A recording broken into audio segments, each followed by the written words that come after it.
Bonjour à tous. Petit rendez-vous aujourd'hui pour parler de foie gras. On s'approche de Noël. On n'est pas très loin. On doit être à J-,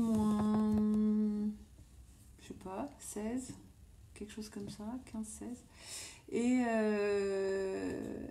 bien sûr, on commence à imaginer ce qu'on va pouvoir servir et quelle belle table de fête on va pouvoir imaginer. Alors moi je suis là pour vous donner des petits indices sur comment vous en sortir au mieux. Je suis Marie-Dominique Bradford, la fondatrice de 3x20, la première box de vin en France. Je suis aussi prof d'œnologie et caviste, donc j'ai ce genre de questions absolument tout le temps. Et je suis ravie de vous aider à y réfléchir. Alors, si on parle de foie gras, il y a évidemment plusieurs choses à observer. Déjà, quel foie gras vous allez servir? Est-ce que vous le faites vous-même? Est-ce que vous allez l'acheter tout prêt? Est-ce que vous allez le poêler? Comment vous allez éventuellement l'accompagner avec des petites choses en plus, plus ou moins sucrées ou plus ou moins épicées? Il y a quand même tout un tas de petites choses à regarder. C'est pas juste le foie gras, mais c'est quel foie gras. Donc on va regarder ça un petit peu un par un, sorte par sorte, type par type. Mais en attendant, il faut aussi réfléchir à ce que c'est que le foie gras lui-même. Quelle est sa texture? Et c'est ça qui va servir de point commun avec tous les accords qu'on va imaginer. C'est que, en fait, le foie gras, c'est gras. Le foie gras, c'est fondant. Le foie gras, c'est moelleux. Et tout ça, c'est des mots très importants parce que ce sont des indices forts sur les accords qu'on va essayer de trouver. Donc, quand on a ce fondant et ce moelleux, on va naturellement pencher vers un vin fondant ou vers un vin moelleux. Et je vais revenir là-dessus dans une petite seconde. La seule chose que je voudrais casser dès le départ, c'est un peu ce cliché du foie gras et du vin sucré. En faisant un petit rewind en arrière, parce que à l'origine, le foie gras, c'était pas servi en début de repas comme on le fait aujourd'hui. Et c'est là où on fait souvent cette erreur de servir ce vin sucré avec un foie gras et d'avoir le palais qui sature et les papilles complètement bloquées pour la suite du repas. Et en plus, c'est quand même gras et c'est quand même riche, donc ça, on sature un petit peu dès le début. Et c'est presque un petit peu dommage pour le reste du repas. Alors, historiquement, on servait le foie gras avant le dessert, après le plat et avant le dessert. Et finalement, c'est pas une mauvaise chose et c'était normal à l'époque de servir un vin sucré en fin de repas. Ça paraît tout à fait logique, même encore aujourd'hui. Et c'est un peu resté. Et du coup, c'est biaisé et maintenant qu'on déguste plus souvent le foie gras en début de repas, on a gardé cette habitude du Mont Basillac qu'on achète dans la famille depuis, je sais pas quoi, 3 générations, ou du Sauterne qui dort dans la cave et c'est la seule occasion de l'année qu'on a pour le sortir et pour le servir. Certes, ça s'entend très bien, hein, on peut essayer, mais juste méfiez-vous de ce gras plus sucre en début de repas. Vous risquez de ne pas tenir jusqu'au dessert et ce serait dommage parce que si ça se trouve, vous avez prévu quelque chose de super bon pour le dessert. Alors, voilà, je voulais juste vous mettre en garde. Pourquoi ne pas servir le foie gras après le plat principal? On prend son temps et ensuite on garde ce vin sucré pour servir soit avec un joli plateau de fromage qu'on aura peut-être pensé autour des fromages à pâte persillée. Du coup, le côté salé irait hyper bien avec le sucré. Et ensuite, enchaîner sur le dessert, toujours avec le même vin, pour éviter de faire des changements à chaque plat, alors que ce sont des vins qui s'accordent absolument avec le foie gras, avec certains fromages et avec le dessert. Donc réfléchissez à peut-être optimiser les ouvertures de bouteilles pour réussir votre repas de fête. En tout cas, on va reprendre au début Et on va faire comme si on allait déguster le foie gras en début de repas. Par contre, on ne va pas utiliser le vin sucré. En tout cas, pas le vin liquoreux. Il y a d'autres vins qui ont une petite touche sucrée sans être pour autant aussi riches et aussi opulentes, on va dire. Donc, vous me connaissez pour la plupart par cœur maintenant. Vous savez que mon rôle, c'est de sortir des clichés et de prendre plutôt les petites routes que l'autoroute. Et je vais vous proposer des choses qui sortent un petit peu des sentiers battus. Alors, différents types de vins avec différentes sortes de foie gras. Hein. Donc, si on prend les foie gras en terrine au sens large, que vous les achetiez en bocaux, que vous le fassiez vous-même, ou que vous l'achetiez tout frais et tout fait, vous avez quand même plusieurs options qui s'offrent à vous. Alors, il y a soit le vin blanc, un peu rond, un peu fondant, un peu opulent, mais sec. Ça, c'est quand même une option qui est très agréable parce qu'en début de repas, vous aurez vos papilles qui vont rester au taquet pour la suite et vous pourrez vraiment faire honneur au foie gras que vous allez servir. Donc, je vous propose un espèce de grand classique bourguignon, le Pouilly-Fuissé par exemple, qui est vraiment un vin, le sud de la Bourgogne, dans le Mâconnais, il fait chaud. Finalement, le climat est beaucoup plus chaud qu'au nord de la Bourgogne et les vins sont plus denses, plus riches, souvent un petit peu boisés également. C'est le cas de l'appellation Pouilly-Fuissé qui va très très bien avec le foie gras parce qu'il y a ce côté riche et à ce côté fondant, exactement comme le foie. Donc ça c'est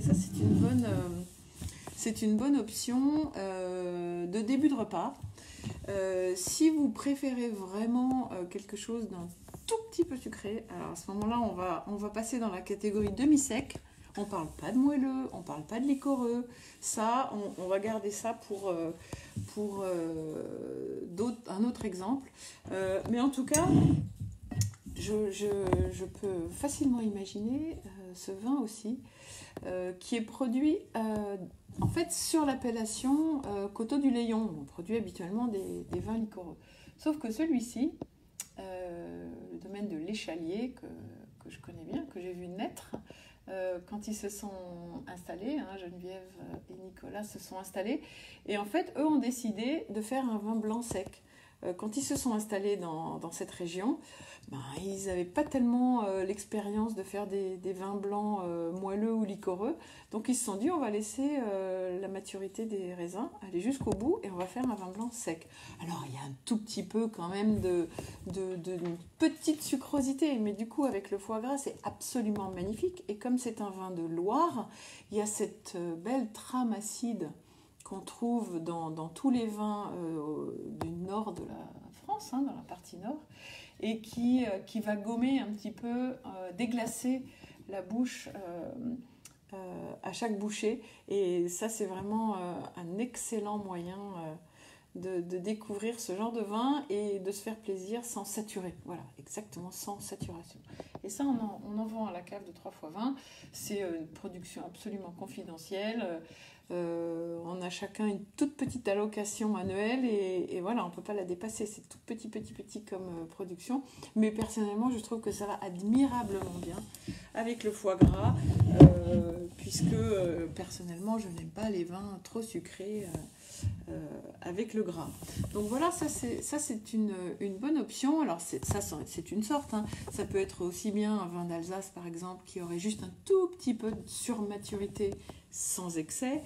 Ça peut être tout type de vin avec une légère sucrosité mais qui garde cette fraîcheur liée à l'acidité avec son super pouvoir déglaçant en fin de bouche. Il y a une autre option qui est assez intéressante à mes yeux, c'est l'option champagne.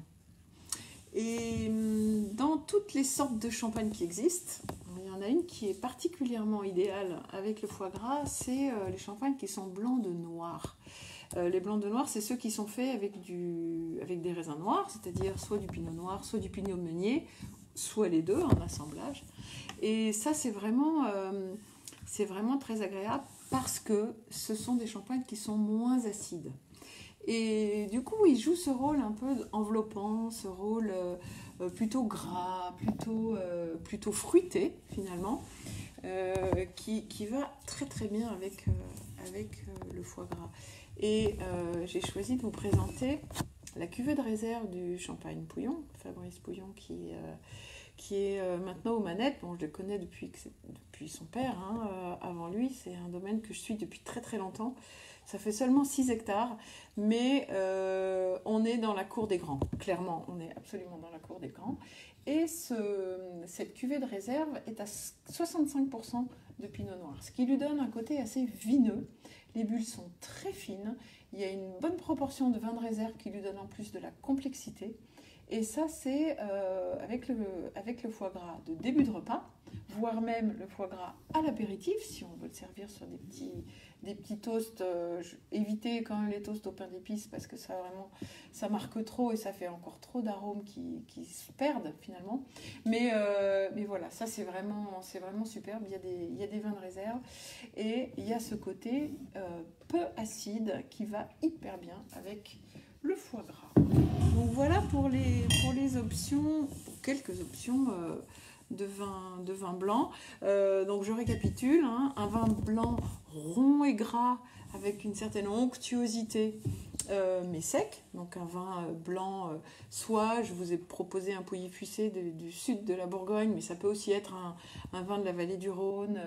Vous voyez, un Gros Hermitage blanc par exemple, ou un Châteauneuf blanc, vous voyez ce genre, ou même un Côte-du-Rhône blanc, qui a cette opulence et cette espèce d'ampleur qui va très bien avec l'ampleur du foie gras. Et puis, autre option en vin sucré, mais attention au sucre, hein, attention au pourcentage de sucre résiduel qu'on trouve dans ces vins-là, pour éviter de saturer les papilles et d'étouffer un petit peu le palais. Donc privilégier des demi-secs ou des vins avec un léger sucre résiduel. Et puis troisième option, l'option champagne avec en priorité pinot noir, soit majoritaire, soit carrément blanc de noir, 100% de raisin noir en pinot noir et en pinot meunier, l'un ou l'autre ou les deux. Voilà. Alors, il y a aussi, on peut aussi partir sur une autre piste que je trouve très intéressante, qui est la piste vin rouge. Et pourquoi pas, si on peut aussi imaginer que le foie gras va faire partie du plat principal, voire même qu'il soit poêlé. Donc dans les deux options, on peut utiliser un vin rouge. Alors pour un vin rouge, il y a deux possibilités. Soit un vin rouge plutôt léger, avec une belle acidité. Je pense notamment à un moulin à vent, par exemple, que vous pouvez même... Bon, ça, là, c'est un 2017, mais je crois qu'on a encore un peu de 2015, peut-être même en Magnum, mais en tout cas, un moulin à vent qui a un tout petit peu d'âge, un tout petit peu plus de maturité qu'un vin très jeune. Et là, vous allez retrouver des jolis arômes, mais surtout une structure très légère, très fluide, très lisse. Et ça, avec la belle acidité qu'on trouve dans les crus du Beaujolais, ça va trancher un petit peu dans le gras et ça risque de faire un très très très bel accord. J'ai déjà testé, hein, c'est pas ça risque, c'est vraiment vrai. En tout cas, si vous faites un foie gras poêlé, allez-y, prenez ça. Si même vous voulez le déglacer au vinaigre de framboise ou un joli vinaigre, je ne veux pas faire d'hérésie non plus, hein, mais framboise, c'est quand même le genre d'arôme qu'on va retrouver dans un moulin à vent, hein, dans un vin à base de gamay ou même de pinot noir. Si vous prenez un bourgogne rouge, à ce moment-là, vous allez pouvoir vraiment faire un plaisir fou à vos papilles. Ça fonctionnera très très bien. Autre option en vin rouge, c'est l'option un peu plus classique. L'option classique, c'est celle qui privilégie un vin rouge plutôt tannique, plutôt riche, plutôt dense, avec des tanins marqués, avec si possible un petit peu d'évolution. Les tanins auront légèrement fondu, ils seront arrivés à maturité. Et ça fait partie des accords plutôt classiques qu'on retrouve historiquement, on va dire. On sert un foie gras avec un madiran ou avec un grand bordeaux, ou voilà, celui qu'on a gardé un peu longtemps pour sortir exceptionnellement le jour où on sort des mets tout à fait particuliers. Ça ira pas très bien avec le chapon, mais par contre, avec le foie gras, pourquoi pas? Parce que le côté tannique va jouer le même rôle que joue l'acidité dans les autres vins que je vous ai présentés. Donc pourquoi pas sortir la jolie bouteille qui dort un peu au fond de la cave et qui, pas qu'elle soit pas trop vieille quand même, mais qui va vraiment trouver sa place à ce moment-là. Donc allez-y, sortez votre très beau médoc ou votre vin du sud-ouest. Je pense à Madiran, mais ça peut être tout à fait un autre vin, un Pécharmant ou ce type de vin plutôt costaud. Et moi, j'ai pensé à quelque chose d'un petit peu différent. J'ai pensé à un vin du Languedoc, du Roussillon, vraiment plutôt là, Languedoc-Roussillon, je me mélange. En tout cas, Maury. L'appellation Maury, elle est connue pour les vins doux naturels. Les vins doux naturels, ça va aussi très bien avec le foie gras. Hein. Si en plus vous avez une sorte de petite compotée de figues ou un petit chutney de quelque chose de légèrement sucré avec lequel vous allez accompagner votre terrine de foie gras, effectivement un Maury ou un Banyuls va jouer un rôle magnifique. Hein. Je disais tout à l'heure, méfiez-vous du sucré. Il y a beaucoup de sucre dans les vins doux naturels, mais il y a aussi beaucoup d'alcool. C'est des vins qui font 16-17 degrés d'alcool, donc c'est déjà beaucoup. Mais ça peut quand même aller si vraiment vous préférez ce genre d'accord, sucre avec foie gras. Mais l'appellation Maury, dans le Roussillon, qui est plantée en terrasse au-dessus de la Méditerranée, on est à la limite de l'Espagne là. Ces dernières années, ces dernières décennies, ont eu de plus en plus de mal à vendre leur vin, parce que les vins doux naturels sont vraiment passés de mode. On n'ouvre plus très facilement une bouteille de vin sucré comme ça, juste pour...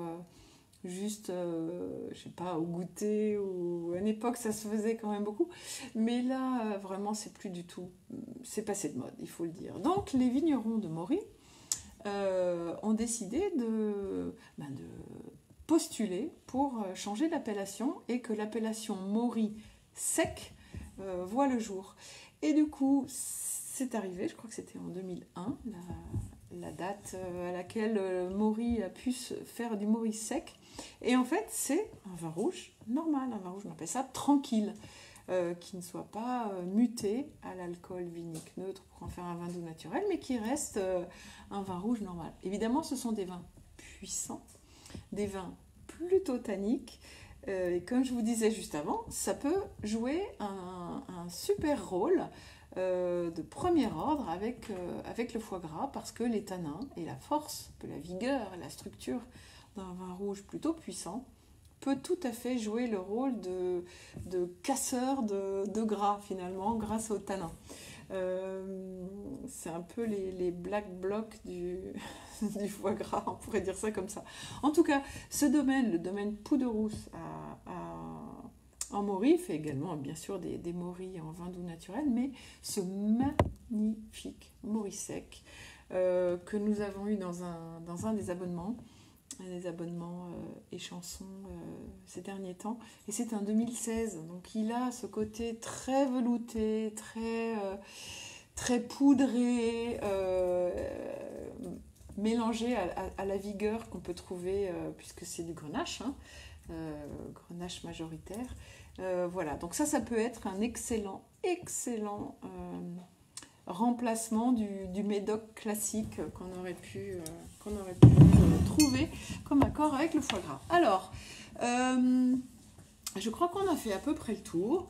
Donc, pour récapituler, l'idée c'est vraiment de casser un peu les codes, d'essayer de sortir des sentiers battus pour vous faire plaisir, pour essayer de trouver et de réfléchir un petit peu aux points communs qu'on peut trouver, ou alors pour l'harmonie, ou alors en opposition ce qui fait qu'on peut trouver des choses vraiment très intéressantes. Alors, est-ce que je peux éventuellement répondre à des questions? Dominique demande le nom du domaine. Le domaine à Maury, c'est le domaine de Mauricec. Voilà, je vous l'approche. Regardez, c'est le domaine Pouderoux.